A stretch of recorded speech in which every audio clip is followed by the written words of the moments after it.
Luc chapitre 21, un chapitre qui va nous parler dans lequel Jésus va parler d'événements qui vont se passer comme pour annoncer le retour de Jésus-Christ, la venue de Jésus-Christ. Prenons quelques versets que nous allons commenter. Luc 21, je vais lire à partir du verset 5 et ensuite je sauterai pour ne pas que la lecture soit trop longue. Mais je vous invite vraiment à prendre le temps, de lire tout ce chapitre, de méditer sur ce chapitre. Il nous est dit à partir du verset 12, par exemple, mais, auparavant, on se saisira de vous, on vous persécutera, on vous traduira devant les synagogues et vous serez jetés en prison. À cause de moi, vous serez traînés devant des rois et des gouverneurs. Et ces choses vous arriveront pour vous donner l'occasion d'apporter un témoignage. Ça, c'est le verset 13. Ayez donc cette ferme conviction. Vous n'aurez pas à vous préoccuper de votre défense. C'est moi, en effet, qui vous donnerai des paroles qu'aucun de vos adversaires ne pourra réfuter, et une sagesse à laquelle personne ne pourra résister. Vous serez livrés même par vos parents, vos frères, vos proches, vos amis, qui feront mettre à mort plusieurs d'entre vous. Tout le monde vous haïra à cause de moi. Mais pas un seul cheveu de votre tête ne se perdra. En tenant bon, vous parviendrez au salut. Quand vous verrez des armées ennemies encercler Jérusalem, sachez que sa destruction est imminente. Alors que les habitants de la Judée s'enfuirent dans les montagnes, que ceux qui se trouveront dans Jérusalem s'empressent d'en sortir, que ceux qui seront dans les champs ne rentrent pas dans la ville. Ces jours-là, en effet, seront des jours de châtiment, où tout ce que disent les Écritures s'accomplira. s'accomplira. Je vais passer quelques versets. Verset 25. Il y aura des signes extraordinaires dans le soleil, la lune et les étoiles. Sur la terre, les peuples seront paralysés de frayeur devant le fracas d'une mer démontée. Plusieurs mourront de peur dans l'appréhension des malheurs qui frapperont le monde entier, car les puissances célestes seront ébranlées. Alors, on verra le Fils de l'homme venir sur les nuées avec beaucoup de puissance et de gloire. Quand ces événements commenceront à se produire, levez la tête, prenez courage, car alors votre délivrance sera proche. Il ajouta cet exemple, prenez le figuier ou n'importe quel arbre. Il vous suffit de voir que les bourgeons commencent à pousser, et vous savez que l'été est proche. De même, quand vous verrez ces événements se produire, sachez que le royaume de Dieu est proche. Vraiment, je vous assure que cette génération ne passera pas jusqu'à ce que tout vienne à se réaliser. Le ciel et la terre passeront, mais mes paroles ne passeront jamais. Verset 34. Prenez garde à vous-même pour que vos esprits ne s'alourdissent pas à force de trop bien manger, de trop boire, de vous tracasser pour les choses de la vie. Sinon, ce grand jour vous surprendra tout à coup, car il s'abattra comme un filet sur tous les habitants de la terre. Restez sur vos gardes, priez sans relâche, que Dieu vous donne la force d'échapper à tout ce qui doit arriver et de vous présenter debout devant le Fils de l'homme. Amen. Voilà une lecture qui est longue, mais je crois que c'était important de balayer au moins quelques versets de ce chapitre.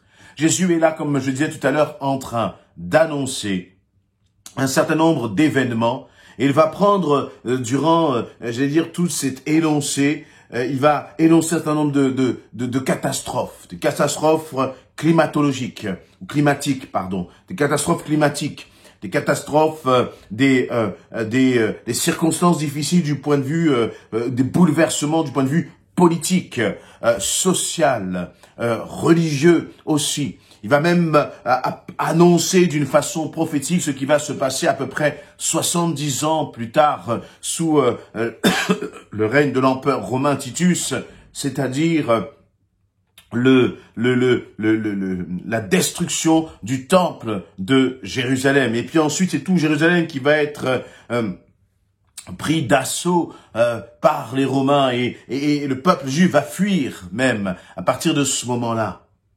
Et Jésus va le prophétiser là dans ses paroles.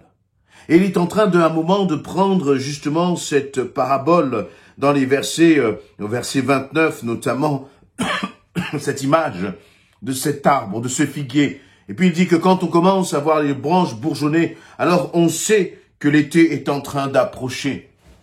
Et le Seigneur nous invite, nous aussi, aujourd'hui, à regarder ce qui se passe, à entendre ce qui se passe autour de nous, à ne pas fermer les yeux sur l'actualité, mais au contraire être conscient que derrière cette actualité, derrière les dérèglements climatiques que nous sommes en train de vivre, derrière les bouleversements dans nos sociétés, les changements de paradigme dans la question même de la famille, les bouleversements des modèles familiaux que la Bible avait institués, que Dieu avait institués, derrière tout cela, il y a autant de signes qui nous montrent que Jésus revient bientôt.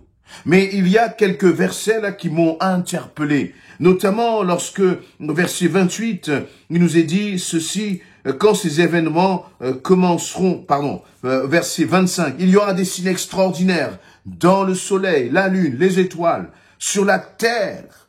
Les peuples seront paralysés de frayeur devant le fracas d'une mer démontés.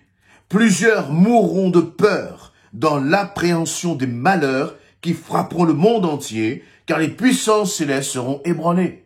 Il nous est parlé là d'un monde qui aura peur. Peur pas parce qu'ils auront subi quelque chose, mais ils mourront d'appréhension. Ils seront, comme il nous est dit, plusieurs mourront de peur dans l'appréhension des malheurs. C'est-à-dire qu'on entendra ces malheurs, on sentira ces malheurs venir sur notre monde. Et les gens seront tellement affolés, tellement angoissés face à cette vague de malheurs qui s'abattra, qu'ils mourront. Ils mourront de peur. Ce monde mourra de peur. Et nous, Église, quelle est notre attitude par rapport à cela? Lorsque nous entendons toute cette actualité, eh bien, le Seigneur nous dit deux choses. Premièrement, ces choses vous arriveront pour vous donner l'occasion d'apporter un témoignage. Lorsque tu entendras tout cela, et lorsque tu entends déjà cela, le Seigneur te dit ne t'angoisse pas, parce que tout cela te donne l'occasion de faire quoi? D'apporter un témoignage. Lorsque tu seras traîné devant les tribunaux à cause du nom de Jésus-Christ, à cause de ta foi, lorsque, à l'école, par exemple, pour nos étudiants, pour ceux qui travaillent, ou face à ta famille, parce que tu te positionnes pour choisir Jésus-Christ comme ton Seigneur et comme ton Sauveur, ce monde va te confronter et va te demander des comptes, et ta vie pourra être en danger. Mais la parole nous dit que toutes ces choses, finalement, nous permettront de rendre témoignage. L'opposition au message de l'évangile est une occasion, non pas pour toi et moi d'avoir peur.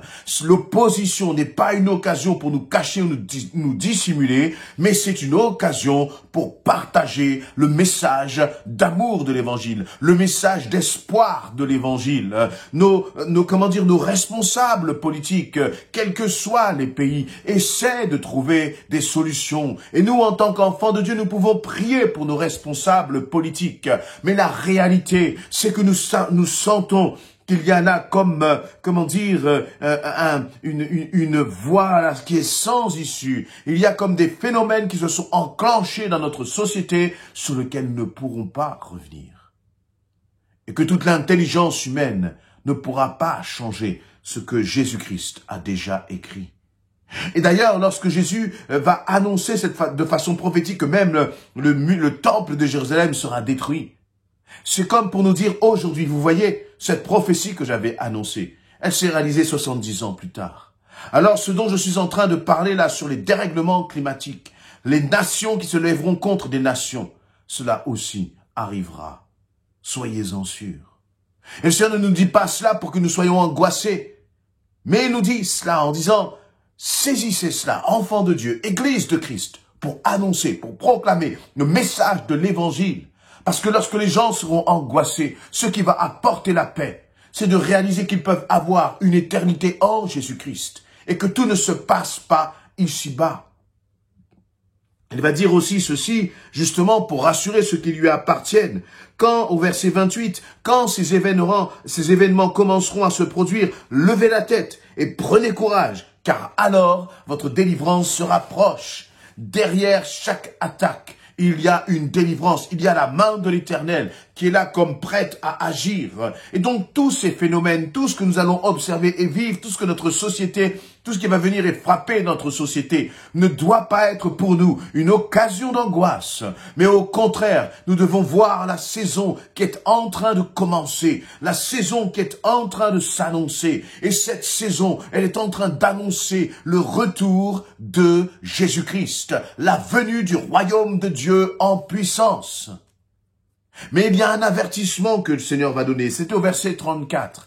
Il va dire à ceux qui sont enfants de Dieu, toi qui connais Jésus-Christ, prends garde à toi-même pour ne pas que ton esprit s'alourdisse à force de trop bien manger, de trop boire et de te tracasser pour les choses de la vie.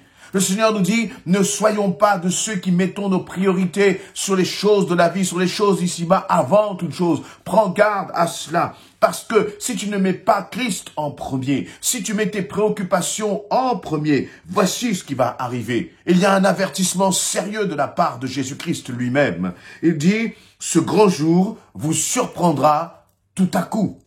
Tout à coup. Et il ne faut pas que le tout à coup du retour du Seigneur te prenne par surprise. Mais il faut que tu sois préparé. Et comment tu peux te préparer? C'est chaque jour. Non pas être dans la peur et dans la crainte. Non, c'est chaque jour en mettant Christ en premier. Quelles sont tes préoccupations? Qu'est-ce qui t'obsède chaque jour lorsque tu te lèves, lorsque tu te réveilles? Est-ce que c'est des questions de finances, des questions de choix professionnels, des questions de choix d'études, des questions de choix d'époux, d'épouse? Qu'est-ce qui te préoccupe? Ce qui doit te préoccuper, c'est le retour de Jésus-Christ. Ce qui doit me préoccuper, c'est le retour de Jésus-Christ. Et au verset 35, il a cette parole terrible qui dit « Car il s'abattra comme un filet sur tous les habitants de la terre. Personne n'y échappera. » Mais pour ma part, je ne veux pas que le retour de Jésus-Christ soit comme un filet, comme un piège.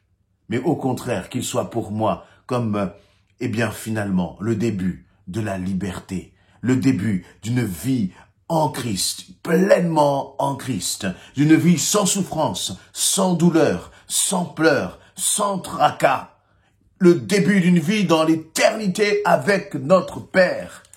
Qu'est-ce qui fait l'objet de tes préoccupations? Es-tu angoissé? D'ailleurs, tout à l'heure, lorsque dans ce verset 13, il nous parlait de saisir tout cela comme une occasion de témoignage, le témoignage que nous pouvons rendre, c'est déjà à travers notre attitude. Une attitude de paix face même aux circonstances difficiles. Mais dites-moi, bien-aimés, comment pouvons-nous être un bon témoignage lorsque ces temps difficiles viendront, lorsque ces temps de persécution s'annonceront? Comment pouvons-nous être de bons témoignages à ce moment-là si aujourd'hui, déjà, dans ce que tu traverses, tu n'expérimentes pas la paix de Jésus-Christ. Tu n'expérimentes pas la confiance en Christ. Tu es étudiant, tu vas passer par, tu as des rapports, un stage à préparer, des rapports à préparer, des examens à préparer. Peut-être que tu as commencé ta carrière professionnelle et tu es angoissé. Peut-être même que tu es responsable de famille, que tu es une mère de famille, un père de famille et tu vois là sur ton compte en banque, que tu es en négatif. Et alors, le Seigneur n'est-il pas avec toi? Je crois que dès maintenant, nous devons apprendre à vivre, à expérimenter la paix de Jésus-Christ. Parce que, bien aimés, les lendemains qui nous attendent sont des lendemains qui seront extrêmement difficiles. Mais dans ces lendemains difficiles, finalement, cela dépendra simplement de nous. Sauras-tu compter sur Jésus-Christ? Et je dirais même, sais-tu dès maintenant compter sur Jésus-Christ? Si maintenant tu sais compter sur Jésus-Christ, alors c'est la meilleure façon de te préparer à son retour. Amen.